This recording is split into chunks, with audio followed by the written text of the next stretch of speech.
मिरजेत 300 kilo गांजा जप्त, 1,75,00,000चा मुद्देमाल हस्तगत. मिरज पंढरपूर मार्गावर एलसीबीची कारवाई, कंटेनर चालक अटकेत.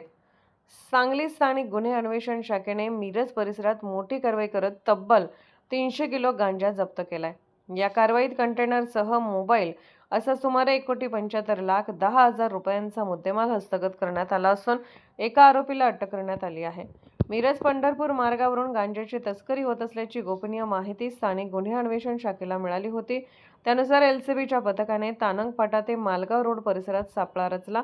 यावेळी संशयित कंटेनरची तपासणी केली असता त्यामध्ये चिकटपट्टीने गुंडाळलेली 150 पाकिटे आढळून आली. तपासणीमध्ये या पाकिटांमध्ये सुमारे 300 किलो तयार गांजा असल्याचे निष्पन्न झाले.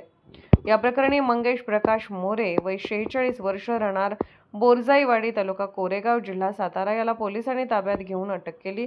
प्राथमिक चौकशीत हा गांजा ओडिसातून आणण्यात आला असून पुणे जिल्ह्यात विक्रीसाठी नेण्यात येत होता अशी माहिती आरोपीने दिल्याचे पोलिसांनी सांगितले. या कारवाईत गांजासह कंटेनर आणि मोबाईल असा एकूण 1,75,10,000 रुपयांचा मुद्देमाल जप्त करण्यात आला आहे.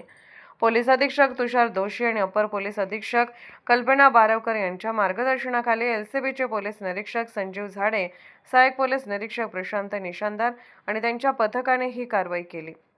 दरम्यान हा गांजा नेमका कोणाला आणि कुठे विक्रीसाठी नेण्यात येत होता, या तस्करीच्या मागे आणखी कोणाचा सहभाग आहे का, याचा तपास पोलिसांकडून सुरू आहे.